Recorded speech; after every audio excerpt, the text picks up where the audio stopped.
This is me, writer, photographer, and traveler extraordinaire. But I wasn't always like this. I used to have a job. That's right, I used to be an environmental scientist living in Alaska, but it wasn't enough. So I traded my suit and tie for a plane ticket, and I've never looked back.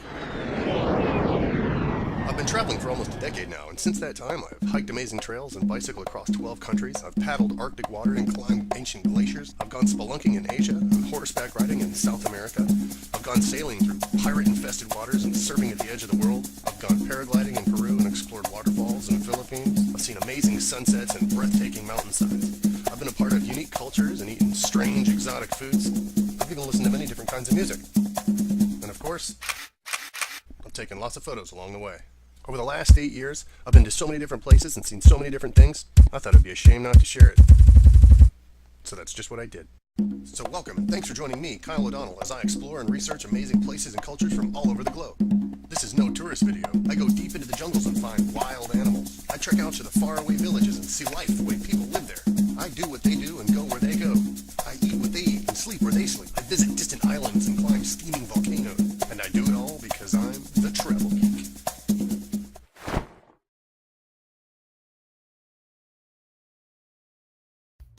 I start my journey in the capital city, Manila. From there, it's a full day's ride to get out of the city and head for the base of Mount Pinatubo. After exploring the mountain, it's off to 100 Islands National Park, just off the coast of Alaminos. After that, I take another long trip through the mountains of Ifugao, stopping in Bontoc and Banaway, and ending up in the home of native headhunters, Sagada. New Year's Eve, I head back to Manila and take an early morning flight to Cebu. The next 2 seafaring days will be spent aboard shipping boats and cruise lines via Iloilo and Cuyo. I'll spend a day on each of these islands, exploring and relaxing on the beach before hitting my last port, Puerto Princesa. And finally, I'll spend my last day exploring an underground river in the island of Palawan. From its bustling capital to its island getaways, the Philippines should be on everybody's trip list. With about 96 million people, the Philippines is home to an extensive variety of cultures. Gridlocked for 16 hours out of each day, Manila alone has more than 12 million people. But as soon as you get out of the cities, you see why Filipinos enjoy such a carefree existence. Boasting unbelievable geography and pristine national parks, this is a premier destination for any rugged traveler. If all 11 countries in Southeast Asia were in a family, the Philippines would be the black sheep. The Islamic movement that made its way around the southern reaches of Southeast Asia in the 16th century was abruptly halted in the Philippines by a Portuguese explorer named Ferdinand Magellan, and in March 1521 claimed all the islands for Spain. Catholicism has thrived there ever since. Much of the land outside the major cities is undeveloped and has a multitude of great scenery and wildlife. This is where I like to spend most of my time, because the people are laid back, the food is better, the amenities cheaper, and the tempo a little slower. Welcome to the Philippines.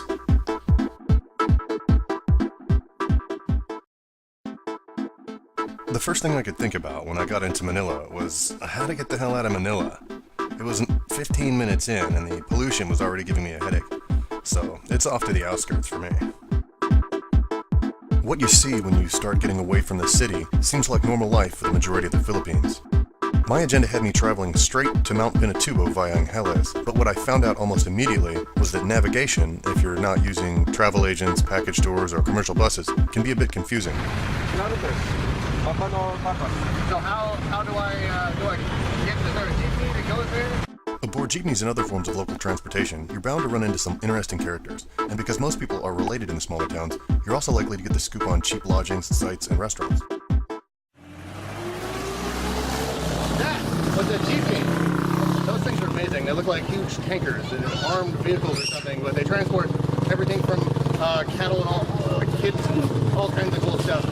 They actually brought us here today to Village ODonnell, which is near and dear to my heart because that's my name. Filipinos are really, really friendly people, and they've helped us get everywhere we needed to be today. One of the people that I met on the GP has a brother who owns this place here, and this is Wendell's shop. Tomorrow we're going to try to head up to Pinatubo, Mount Pinatubo, in a 4x4. And just coincidence has it that the brother of the person that we were talking to on the GP is Wendell here. I gotta say, even though we had made an arrangement for my room, and even though I was paying for other services, Wendell still ripped me off for the hotel bill in the morning. He was nice enough, but my advice, pay up front. So this is the Jeep we're going to take tomorrow, right? This looks pretty rugged. How old is this? 1949. 1949? Yeah, so really cheap. Wow. Really Trusted. You're the big man in the whole area. I'm full cover. I'm the president of the full. Wow. Came to the right place. All right, so can you tell us what we're going to do tomorrow? I will bring you the breakfast in your room, 6 a.m. and then after breakfast, ride your forward drive going to the tourism office. Now, I love Burt Baccarat, or whoever that was in the background, but to explain what Linda was saying without the karaoke going on, is that the next day I was just going to head out to the mountain and have an awesome time. The most popular route up the mountain is normally taken from Manila. Guided tours can be booked for day-long and 2-day hikes with an overnight at the summit. The jumping off point is at Santa Juliana. I decided to start my trek a little closer. We've been dropped off at a military checkpoint, Barangay Hall, and we're about to drive 16 kilometers rather, by four-wheel drive up to what was described to be sort of the base camp. The guide has told us that when we leave here, they're going to prepare a meal, but when we leave, once we get to the base camp, there'll be another 12K up into the foot of what used to be the very tip of Mount Pinatubo. I'm currently sitting in what is a very common Filipino restaurant. Very basic, couple of tables, couple of chairs. Generally, the customers are expected to just grab a drink from the shelves here and eat. Now, in 1991, Mount Pinatubo exploded, and it didn't just erupt. It literally blew the top, physically separated and blew itself apart into thousands and thousands of little pieces. It actually blew a plume of smoke 40 kilometers into the air and wreaked havoc for weeks. Another thing that the guide said was that we'll probably be running into what is known as the Iga, which, as I understand it, are agricultural tribes that live in the area. I'm not sure if we're going to see any, but I hope so. See if we can snap a couple of pictures through the hike. It's supposed to be a nice, smooth ascent of a low gradient, so should be fun. So when our food comes out, we'll eat and be on our way. The mountain lies on military ground, so you have to sign yourself in and everybody else that's with you. Your local guide, your Audi na yan. Hi, Audi. Local guide. you're the guy? Okay. Can we put all the gear in the inside there? Sir, inside. And so our guide here is going to bring us up right now, I think, so I better go. To get past the guard station, you have to pay a fee. It's 4,500 pesos, or about 110 US. Your driver has to present your stamped payment, and then you're eligible to climb the mountain. Don't let anybody charge you extra for food with this fee. It's not guaranteed, and there are no restaurants along the way. Once you're past the gate, it's a really incredible 4x4 ride to the base camp. Along the way, there's some spectacular opportunities for photography, and the ride itself is pretty fun. After the base area where we parked the Jeep, I started a long hike. As I ascended, the geology became more and more interesting. Mount Pinatubo sits within a few miles of another volcano, Mount Arayat. Many people mistake the two when they first arrive to the area because of this proximity. Mount Pinatubo's eruption is spelled out in all the history books, but one thing you won't read about in the history books is that a typhoon which chose this particular day to batter the coast added an unexpected element of catastrophe. Lahar, or volcanic mud, made its way through the thin, silty soils of the region, and as it gathered momentum coming down the mountainside, it engulfed entire villages sitting in its path. Everywhere around us we see these big, dark-colored rocks. Some of them are the size of the Jeep that we came in on. All of them have come out from Mount Pinatubo, and along the way I'll hope to find some more, but they are basically, they came out, they're called bombs. As soon as they exit the top of the volcano, they're called bombs, and they impale themselves in the soil. Some of them are, meters deep inside the soil. Currently still active, Pinatubo is a stratovolcano. When it erupted on July 15th, it had a volcanic explosivity index, or VEI, of 6. When Mount St. Helens erupted in 1980, it was a 5. Well, I've been told we're almost at the top here. Oh, it's been a long trip. It's very rewarding though. Pinatubo is very forgiving. The sun is a little bit annoying. It kind of bleaches fair-skinned people like myself, but it's nice and slow. The gradient's pretty easy. It takes about 2 hours to get to, there's a small level base area, but then there's only 20 or so minutes to get to where I'm at now, and I can see the top of the crater. Wow, that's really something. Here it is.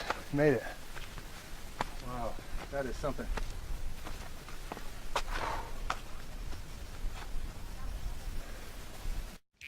Everything that you see here was, before the 90s, the top of the volcano.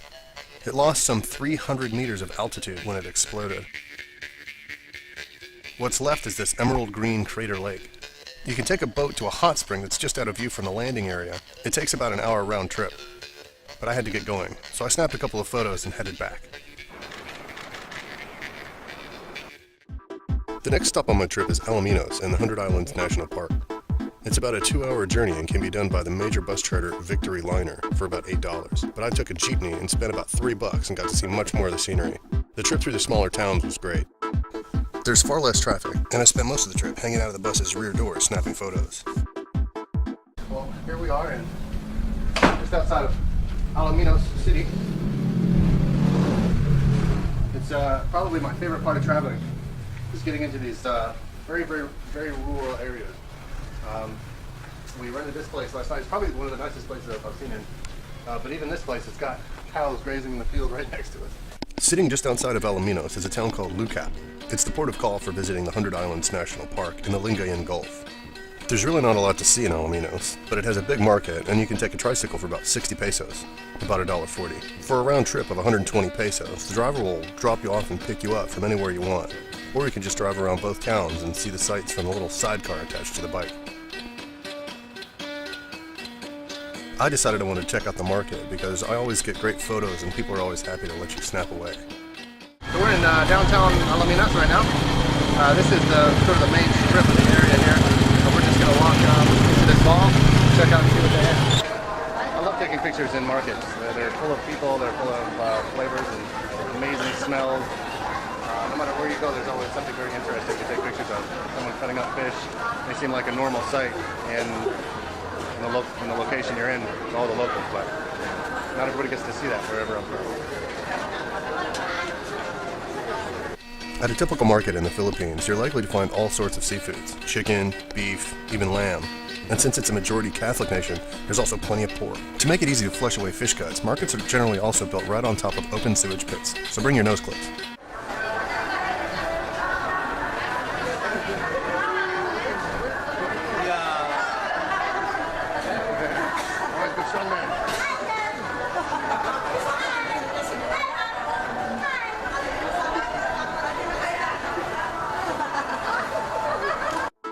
After I walked around the market and bought a few things for dinner, I walked around the town a little bit and took a few photos. Then it was back to town to secure a boat ride into the islands tomorrow morning. The town itself is great for taking photos. Real Filipino life happens here. I get the feeling that this is the real pace of life for most of the country. This evening was Christmas Eve, so I might have just gotten to see everyone in a really good mood. We were trying to meet up with your husband today and to talk to him about taking us out on a boat trip tomorrow. And what time tomorrow can we go on a boat trip? Anytime? Anytime. Can we leave very early with the sun? Oh, yeah. Okay. After speaking with the hotel owner's wife, the rest of the day was mine to walk around the coast, check out the little restaurants at the dock, and poke around the shops there. Lucap is a great little town to walk around in. The people are really friendly and curious to meet travelers. High tourist season starts in about February and goes to July. Any other months of the year, you're sure to get the best deals on food, accommodation, and transportation to the amenities. Say Merry Christmas. Merry Christmas! Say hello. Hello! All right. Bye-bye. Bye! Blackout bingo. Okay. Sure. The people here are very welcoming. As I was walking along the street, I was invited to play bingo with a local family. Okay. Binigay ko na po yun pa yan. I think I'm behind. Oh my God, she's got like 10 here. I couldn't stay very long, but I couldn't say no to the hospitality. And who can pass up bingo? Okay. I'm getting ready to win. Do you want to bid 5 pesos your card? And then if you win, you win this one. You win all. Oh wow. I have 1 peso. Okay. You will win. Manito bago na. Oh, you can just play. Okay. Number 5. Ah, bingo. Okay, bingo. I win. Yay. That's okay. I will donate that to the pot. Okay? All right. Well, thank you for letting me play. Okay, thank you very much. Merry Christmas. All right. On to the restaurant, I saw a pretty familiar sight throughout Asia. There are many words for it, but simply put, the best English phrase to describe it is ladyboy. So there's a specific phrase that describes a specific person. In Thailand, it's called katoi.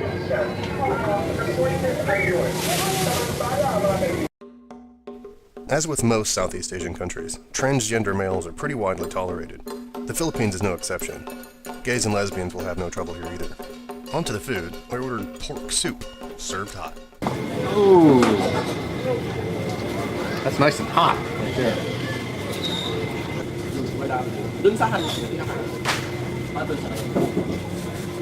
Nice and sticky. Just like I like my soup. All over me. Table meat. Tomorrow it's off to 100 Islands State Park, so I headed home by way of probably the most annoying nativity on Earth.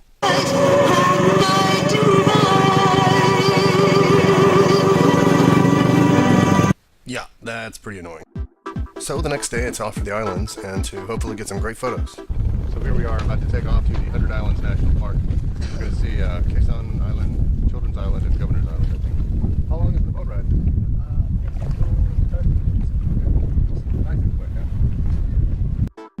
You can rent a half-day boat where you can see just a few of the islands, or a full day where you can get an extensive tour. The costs are 800 and 1400 pesos respectively. You can also spend the night on the largest of the islands, and have someone pick you up the next day.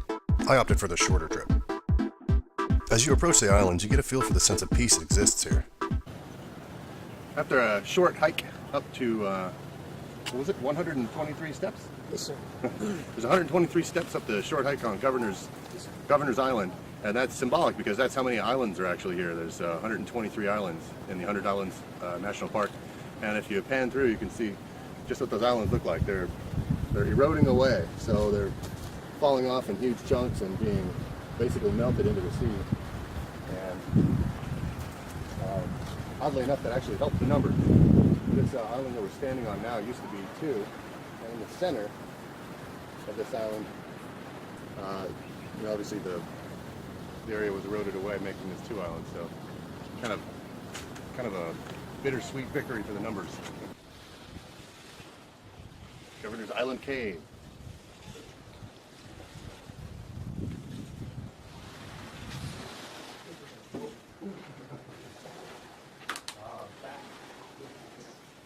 For you die-hard guano fans out there, this is not your cave. The bigger caves are on the more expensive tour. So being not only cheap but in a hurry, I figured it was best to get some photos and save the hottest part of the day for the air-conditioned bus. This looks like it's Children's Cave. After Governor's Island, the second island on the trip is Children's Island. It's called Children's Island because of the year-round shallow pool that exists here. Because of how close it is to its first neighbor, even in high tide, there's a wading pool abutting a docking station. Small boats and foot traffic are the only things getting through here. It averages 3 to 4 feet. Sediment from erosion also helps keep a constant floor close to the water's surface. It's an interesting battle between real estate on the islands and the ocean that's taking it. The runoff creates a beautiful aspect to the islands, but it costs them so much in return. It also boasts some interesting highlights, like this giant oyster farm. On September 28, just a few months ago, a huge tropical cyclone, Typhoon Nisat, rocked this area, destroying coral and flooding outlying areas all the way to Manila and costing 24 lives. Protective barriers like this one were built in response. Generally, Filipinos are doing what they can to preserve the biological and geological resources here. So even if you see littering, don't join in. The guides are also paid very little for their services, so if they do a good job, a tip of at least 100 pesos is appreciated. In leaving the 100 Islands, I was happy to have seen this beautiful area, but I was definitely ready for some mountains. So I returned to town to catch a bus and headed for Ifugao. On the way, I wanted to stop over in Bontoc. It's a neat little town that hosts the annual tribal gathering from all over the region. It's the cultural center for the surrounding tribal areas. There's even a museum dedicated to the tribal history here. Along the roadway, though, there are some spectacular places to stop off and check out the amazing scenery. Well, right now we're in an area called Payu, and this is an example of another one of the terraced rice fields. And today we've come down from Banaue, and we're on our way to Bontoc. And Bontoc is going to be another area where I think I'm going to try and find a room tonight, and then continue on to Sagada. Sagada is pretty popular in the New Year's and Christmas time, so pretty sure all the rooms have been booked up. We're stopping in infrequent places that look a lot like this, and there's a whole lot to this place that a lot of tourists I don't think really get to see. The waterfall and the river and stuff that's down here is really something. As soon as you get out of the U.S., safety procedure and protocol goes pretty much right out the window, and you can ride almost any way you want, including this way, which is on top. Currently riding a jeepney through what is becoming more and more sparsely populated mountain territory inside the center of North Luzon in the Philippines, and we're headed to a place called Lagawe. Lagawe is in Ifugao province. I continued on and made it through several smaller towns. Life in these smaller towns is really quiet and slow compared to the bigger cities, and at the same time, surprisingly active by Western standards. No matter where I stopped along the way, all of the small towns were very different from one another. There are very few things that link all of these places together, but one of the undoubted links is betel nut. What are you selling here? Tobacco. Tobacco? Yeah, that's tobacco. They make cigars or cigarettes out of these? Oh, you can make cigars out of that. Yeah? And then you can use that for this, to complete this one, betel nut.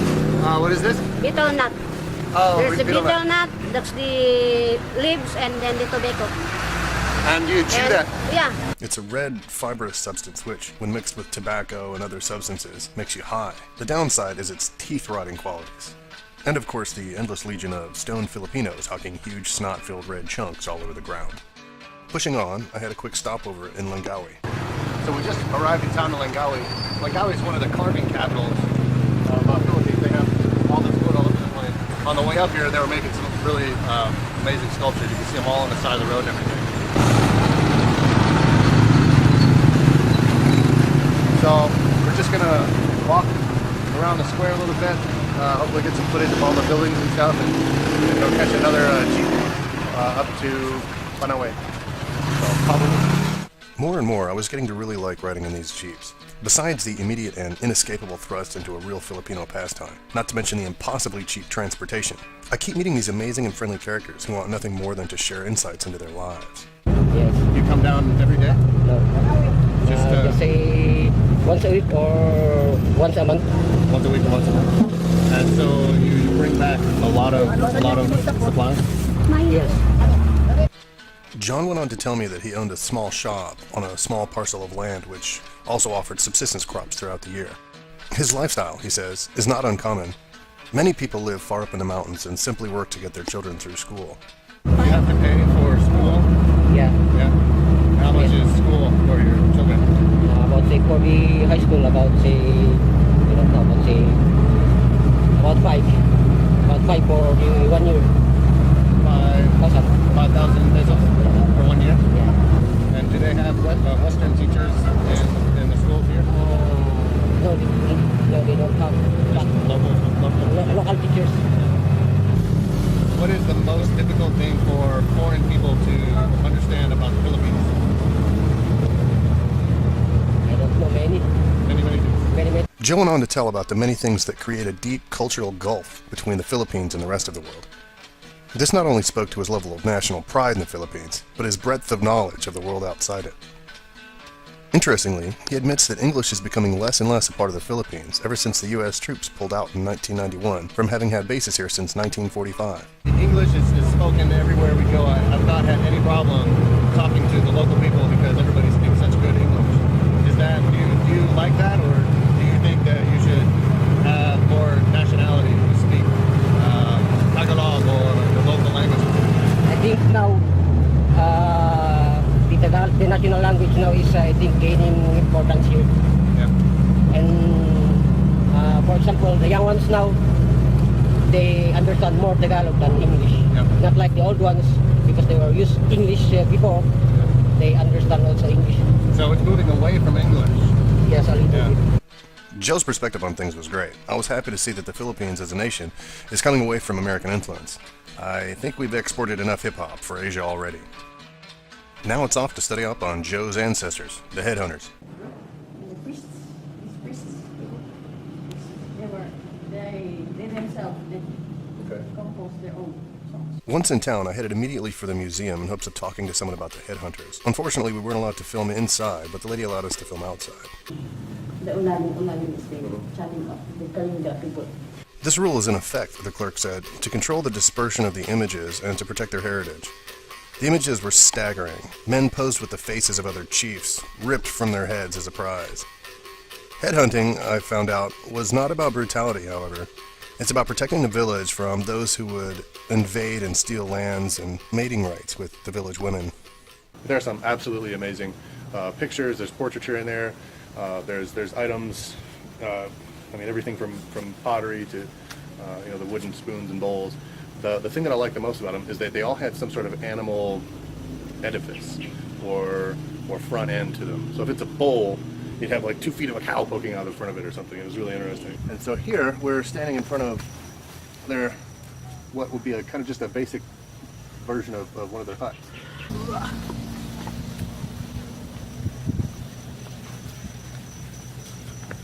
Now this is interesting. This is one of the things that they actually pay close attention to in the museum. Is they would have what they call a death chair, and they would tie the dead person into the chair itself and leave them for 45 to 46 days, and then bury them 6 feet underground. One of the things that you'll see on a lot of the local native huts is this series of bull's horns, and depending on how many bull's horns, that determined how important the male of that hut was within the community. The more bull's horns, obviously, the more important the chief of that hut. This is Manuela.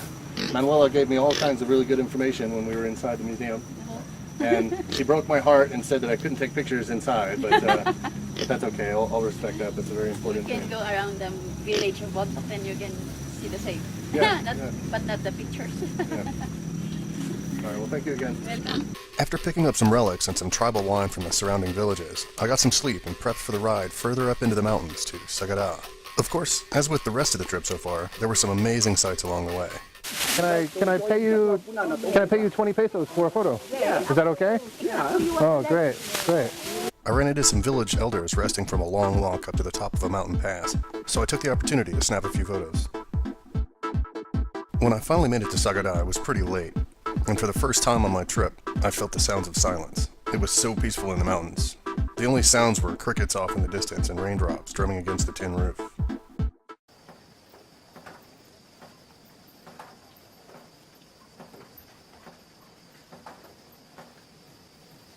It was a welcome break from firecrackers and constant sounds of traffic in the world below, and the sleep would come in handy too, since I had a long day ahead. Despite TLC's advice, I decided to go chase some waterfalls at the foot of this little village outside town.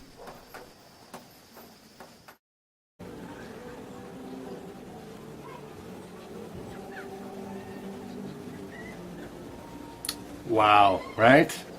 This place is amazing. We're able to get probably the last room available in Sagada, from what I'm hearing from other people. And this is St. Joe's. It's really amazing. It's run by nuns, and we won't tell them I'm an atheist. All of the rooms are named after saints.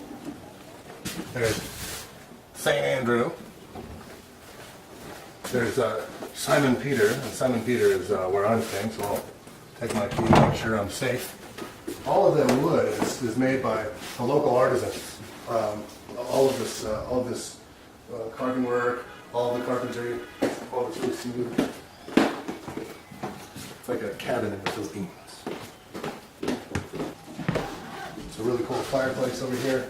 All the seats have special places just for the buns there. Butt-shaped wood carving aside, it was time to head out and see the sights. First thing on the agenda, the hanging coffins of Echo Valley. Then, it's off to the Bamadok waterfall. To get to the coffins, you have to walk through an old cemetery and climb down several limestone crevasses until you reach a lower section. The hike is only about 20 minutes, but it's very technical.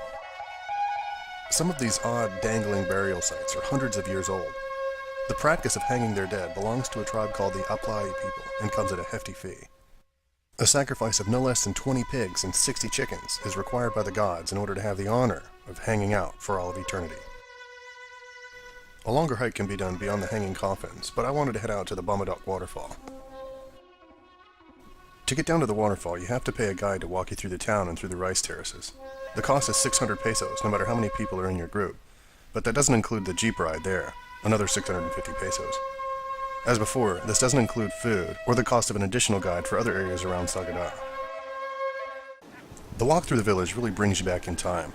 The world seems to be broken up into the same tiers that chisel the panes of these stoic mountains. On the way to the waterfall, you have to pass through Feudalism Village. The guide should explain some of the history and cultural importance of what you see there. Once you reach the waterfall, it's really exhilarating. Film and words can't truly describe the size of this unexpected geological rarity in the middle of an ancient valley. There's no limit of time that you can spend at the waterfall, but it's quite cold, so you might not end up staying there very long.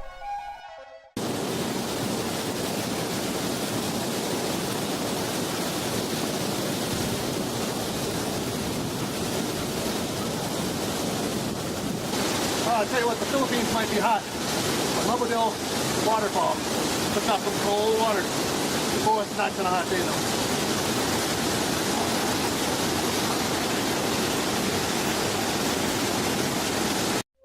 though. Leaving the waterfall, you have two options.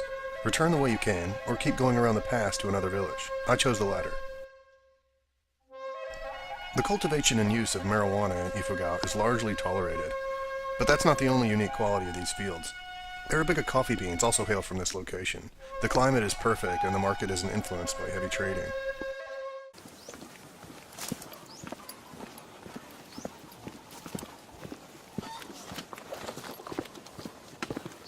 Visitors to this location aren't necessarily rare, but it's definitely off the beaten track. There's only one path that's been built in concrete, and it leads all the way through the village. The rest of the paths lead to the fields. All right, Bert, right? Yeah. All right, thank you very much for a good trip. Yeah. All right, the waterfall was amazing, overlooking all those fields. It and is. everything. It's very magnificent. Beautiful. All right, so you're gonna do this again today for another tourist? No. Finished for today, huh? Yeah. I'm finished. I'm definitely finished too. My feet are killing me. All right, have a good one. Yeah. After 4 hours of hiking through some truly breathtaking vistas, I said goodbye to my guide and set out for my hotel. And then it's back to Manila for a New Year's Eve flight to Cebu in the Central Islands in the Visayan Sea. Alright, so we are on our way to Manila. The last few days since I got out have been really, really amazing. The views, the people, it's really something. The food's even great. Then coming back down the mountains, totally recommended during the day. The views, just up by both sides of the road are amazing, both ways. The entire time you're in the mountains, it's majestic to say the least. But anyway, we're on our way back down to Manila. There are two stops that the Victoria bus liner stops at. One is Pasay and one is Cubao. We're going to make our way to Pasay, I think, because tomorrow it's off to Cebu. Headed south on a main highway from an unpopulated area to a highly populated area on New Year's Eve is a recipe for traffic jams and unexpected delays. But I eventually got to Manila and booked a hotel near the airport. After checking in, I decided to go see the Mall of Asia and see a fireworks show. This is the Mall of Asia, and it's New Year's Eve 2011. There's plenty of people coming through. Looks like it's going to be a pretty good night. There's going to be fireworks on the other side there.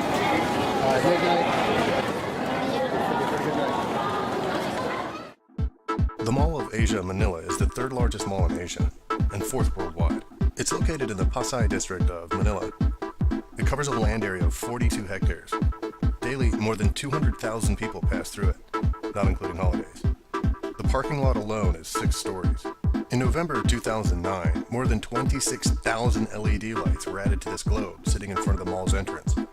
The entrance facing west toward the Manila Bay. It was then renamed Globamaze.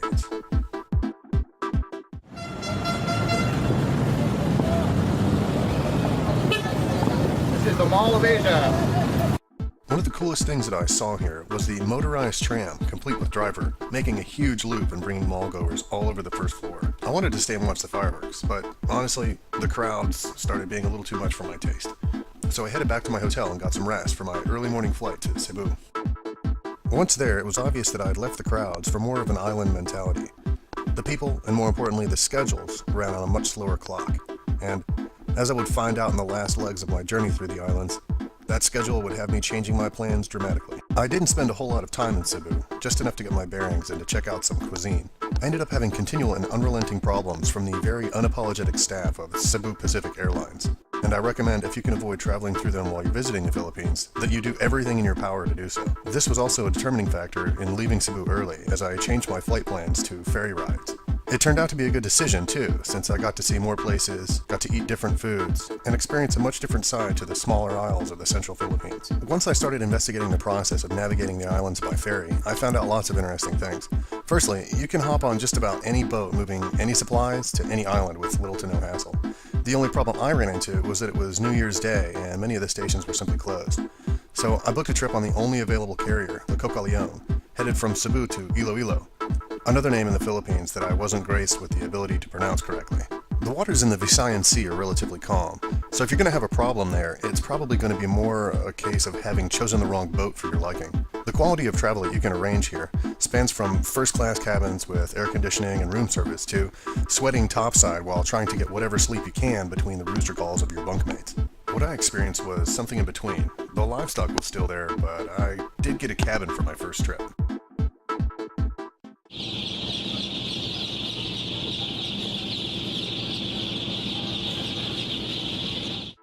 Even on ferries that charter for what they call personal travel, there's still no guarantee of that resembling what personal means in the West, usually including extra cargo, even in the more expensive lines, as a matter of an under-the-table exchange.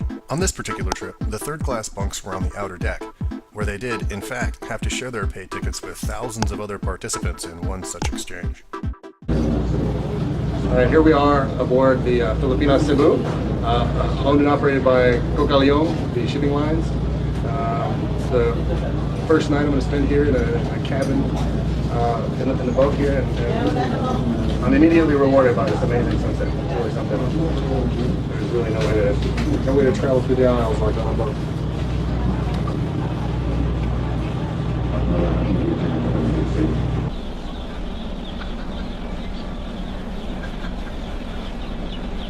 What won't be included in your ticket is entertainment, so you're going to have to improvise.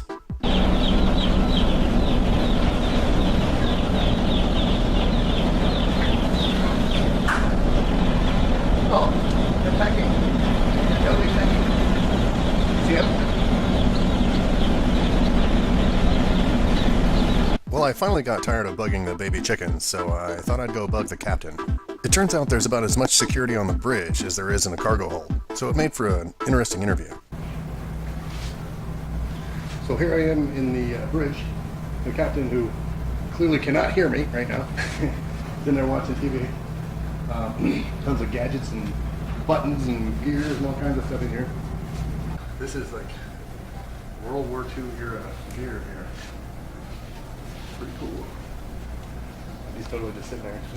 Not even over here.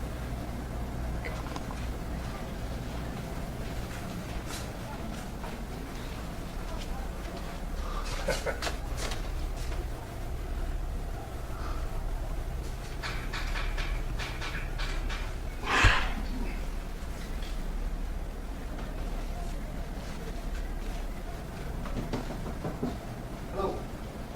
Hi. How you doing? It's a documentary on travel throughout the Philippines. Is one of you guys the captain? We're traveling about 164.62 nautical miles. 106. Oh, you measured in nautical miles. Yeah, nautical miles. And do you have the route here on the map? Yeah. The map going to Iloilo. So we're over there somewhere, right? Oh, somewhere here. Oh, okay. How long have you been the captain of this boat? Almost 20 years. 20 years. Yeah. And how many times have you sailed this same route? Uh, How many times for this route, Ileone? 3 times a week. Out? Yeah, going to Iloilo on the road. 3 times a week. Iloilo. Yeah. I always mess up that word. How old is this boat? This boat built 1998. 98. Yeah. What about these controls here? What drives the boat? This one, this steering wheel. Oh, the wheel itself? Yeah. I thought it would have been a little more dramatic than that. It's just a steering wheel. we're going to be going from 7 p.m. to 7 a.m., right? Yeah. So what are some dangers about traveling at night? No, there are so many obstructions, like fishing boats. Oh, Yeah. That's why we are not allowed anybody, anybody in the bridge, so that the officers and watch can concentrate their duties and responsibilities. of distractions, right? Yeah. That's what that Titanic got sunk about, right? Ben, put it on. Ben put her on. Yeah, yeah. All right. Thank you very much for talking to us today. All right. Thank you. All right, have a good night. And then very happy New Year. Oh yeah, Happy New Year. All right. Thank you for visiting us. All right. We got the interview with the captain. Very cool. That night I had a great night's sleep, and it's a good thing too, because the next 2 nights sucked Jurassic monkey sack. I got a wave of bad news when I arrived at Iloilo that would set the tone for the rest of my time sailing the Sulu Sea. The only passenger boat leaving Iloilo for the next 2 weeks was dry docked with engine repairs. So I, and what seemed to be 1,000 others, had to pile onto an unreliable, overstuffed, borderline condemnable Milagrosa shipping lines. My first clue that I'd made a lofty and reprehensible mistake in booking this ferry was seeing a huge bag of drugs tear open and fall overboard when it was being craned over to the hold. But I sat up until about 1 a.m. filming and hoping to catch something else. 1 a.m., by the way, was 5 hours after we were scheduled to leave. And I had 2 more ports on this boat. I knew at that point that the only reason that I would ever take another trip on this line was if I was forced to do either that or watch an army of babies drown in raw sewage. It wasn't all bad though. After I booked the ticket, I went out to the beach and had a nice day in the sand. The beach here isn't bad. The seafood in all the restaurants is generally caught that day. It makes the menus a bit shifty, but at least it's fresh. If you're coming this way for white sand though, it might not be the best destination. Besides the colonial architecture in the city, there's not much else here. Back on the boat, I had the gritty reminder that the conditions had changed dramatically from my last leg. Cramped and hot, this was going to be an interesting trip. Well, here we are, 3 hours after we were supposed to have left.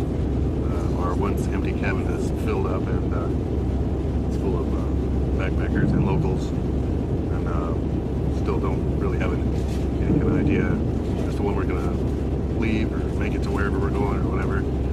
So one more lesson for the Philippines is to plan ahead with whatever tools you have. As long as I was going to be on the boat, I thought I might as well enjoy it. And since the camera operator was seasick until Palawan, I thought I'd try a local delicacy and lighten the mood.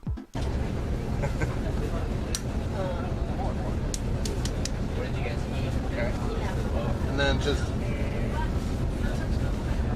Okay, so I've got something they call salad. Correct? Balut. Sorry. Balut is a very smelly substance. It's an embryo inside the egg itself, and so what you have to do is you have to suck the disgusting juice from the outside, and this doesn't look like there's any juice in here. I don't know if you can see that, but mine is juiceless. It comes with a little thing of vinegar and some salt, and so what I'm going to do is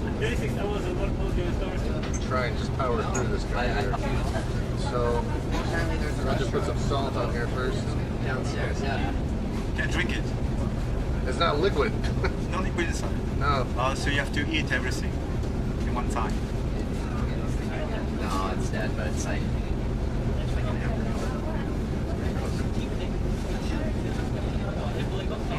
Yummy. Yeah, it's definitely, it's got, not only does it have a pungent odor, but it's very just thick. I mean, it's, I don't Just even know how to describe it. You have to eat, everything in one bite. I can't get it out of there. Yes. Well, you can see the chicken here. Yes. All right, I guess I'll just do like my friend says here. God, there's like hair. It's already started to grow in there. All right, I'm just gonna take a big chunk of it right here. Oh God, that alone makes you want to vomit. It's really not bad though. It's got I'm getting a face from an onlooker here. You can definitely see parts of the animal's organs that have developed during embryonic state here. It's really a lot on it. I mean, you could really... I'm surprised there's not a beak or something. Oh, look. Veins. That's very pungent. Oh.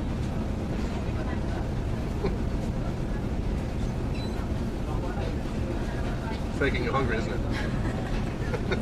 No.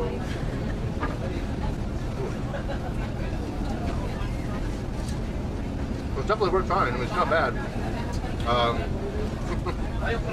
What do you guys think? You think you'd try this? I don't think so. No? And with that, I headed to Puerto Princesa on the island of Palawan. That same day, I booked the last boat of the day, headed to the underground river. The park lies on the other side of the island from Puerto Princesa, just outside a town called Sabang. The island is thin but very mountainous, and it boasts great views along the way. Getting to the park is the hard part. The locals just take a jeepney, which will get you there in about 4 hours. If you have a group, you can also charter a bus for 700 pesos. In a jam, which is exactly what I was in after 2 delayed trips on a giant drug-toting steel trap, you can pay a cool 3,000 pesos and be there in less than 2 hours. As with most prices that start out simple, be sure to pay this fee up front to ensure it doesn't somehow change along the way. This was the choppiest water that I'd been in so far, but it's only a 30-minute ride to the cove where sits the adequately named Puerto Princesa Subterranean River National Park. And once you arrive, you can hike around the area a little bit, or just follow the boardwalk through the home of countless hairy primates until you get to the loading station for the cave. Here we are in front of the underground river. The river itself actually goes about 8 kilometers, but we're only going to go about a kilometer and a half. It takes about 45 minutes. Costs vary, I think, depending on who you talk to, but we ended up paying something like 700 pesos for the boat, 750 to register, and then of course your transportation costs. If you follow the entirety of the river, it flows all the way to the West Philippine Sea. It has several large chambers, including one that's estimated at 100 meters high in the center. It was the world's longest subterranean river until 2007, when a longer one was discovered in the Yucatan. The park went official in 1992, but it was first noted to the Western world in the early part of the 20th century. You can hike to the cave from Sabang, but you still have to pay the same entry fee. The ride is a bit touristy and mechanical, but even Disney World doesn't have an underground river. The entire trip is punctuated by cheeky jokes about the geology, and all along the way you'll wish you brought your own flashlight. But there's definitely something to be said about how they've kept this place natural, even in the face of the developing nation's need for commerce.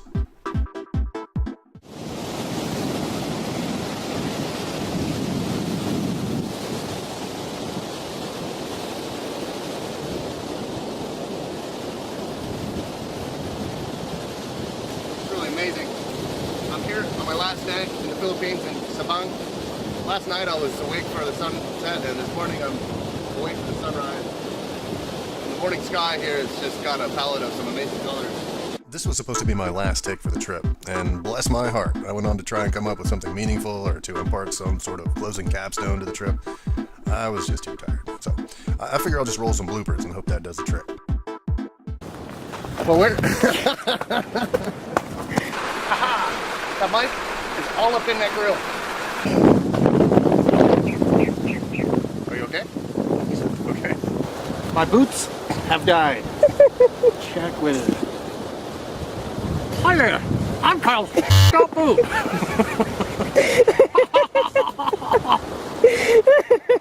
Man down.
This is me, writer, photographer, and traveler extraordinaire. But I wasn't always like this. I used to have a job. That's right, I used to be an environmental scientist living in Alaska, but it wasn't enough. So I traded my suit and tie for a plane ticket, and I've never looked back.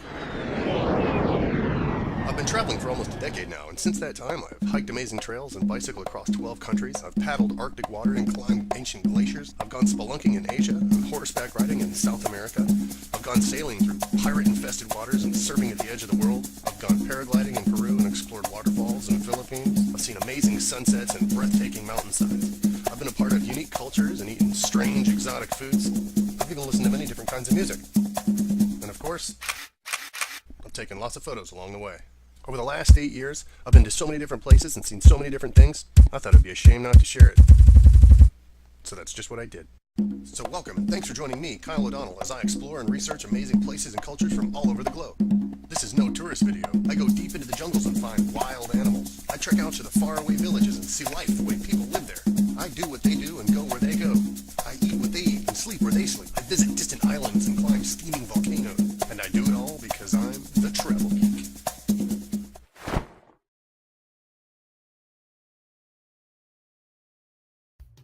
I start my journey in the capital city, Manila. From there, it's a full day's ride to get out of the city and head for the base of Mount Pinatubo. After exploring the mountain, it's off to 100 Islands National Park, just off the coast of Alaminos. After that, I take another long trip through the mountains of Ifugao, stopping in Bontoc and Banaway, and ending up in the home of native headhunters, Sagada. New Year's Eve, I head back to Manila and take an early morning flight to Cebu. The next 2 seafaring days will be spent aboard shipping boats and cruise lines via Iloilo and Cuyo. I'll spend a day on each of these islands, exploring and relaxing on the beach before hitting my last port, Puerto Princesa. And finally, I'll spend my last day exploring an underground river in the island of Palawan. From its bustling capital to its island getaways, the Philippines should be on everybody's trip list. With about 96 million people, the Philippines is home to an extensive variety of cultures. Gridlocked for 16 hours out of each day, Manila alone has more than 12 million people. But as soon as you get out of the cities, you see why Filipinos enjoy such a carefree existence. Boasting unbelievable geography and pristine national parks, this is a premier destination for any rugged traveler. If all 11 countries in Southeast Asia were in a family, the Philippines would be the black sheep. The Islamic movement that made its way around the southern reaches of Southeast Asia in the 16th century was abruptly halted in the Philippines by a Portuguese explorer named Ferdinand Magellan, and in March 1521 claimed all the islands for Spain. Catholicism has thrived there ever since. Much of the land outside the major cities is undeveloped and has a multitude of great scenery and wildlife. This is where I like to spend most of my time, because the people are laid back, the food is better, the amenities cheaper, and the tempo a little slower. Welcome to the Philippines.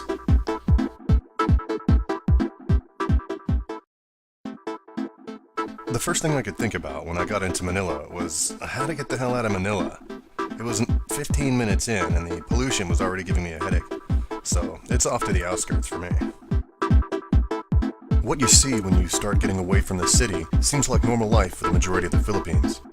My agenda had me traveling straight to Mount Pinatubo via Angeles, but what I found out almost immediately was that navigation, if you're not using travel agents, package tours, or commercial buses, can be a bit confusing. So how do I get to there? Jeepney that goes there?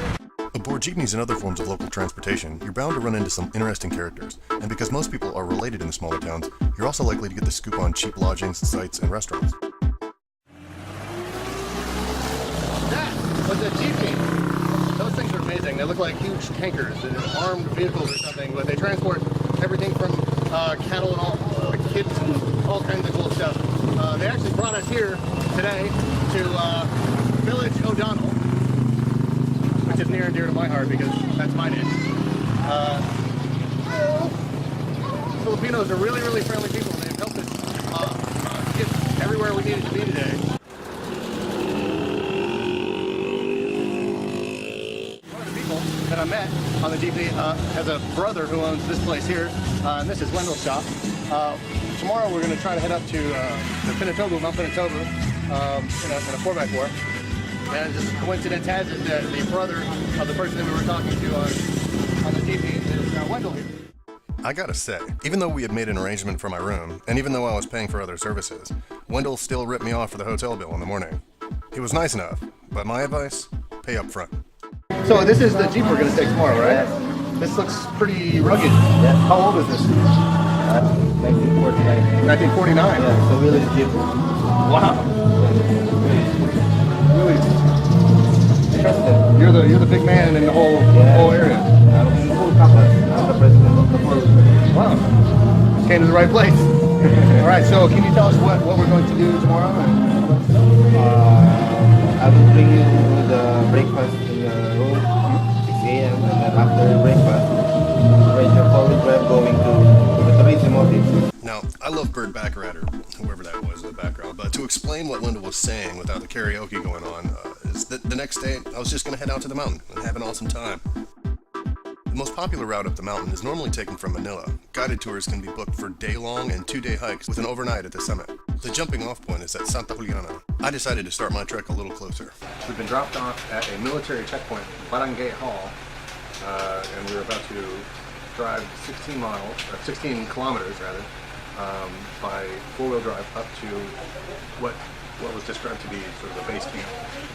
The guide has told us that when we leave here, they're going to prepare a meal, but when we leave, once we get to the base camp, there'll be another 12K up into the foot of what used to be the very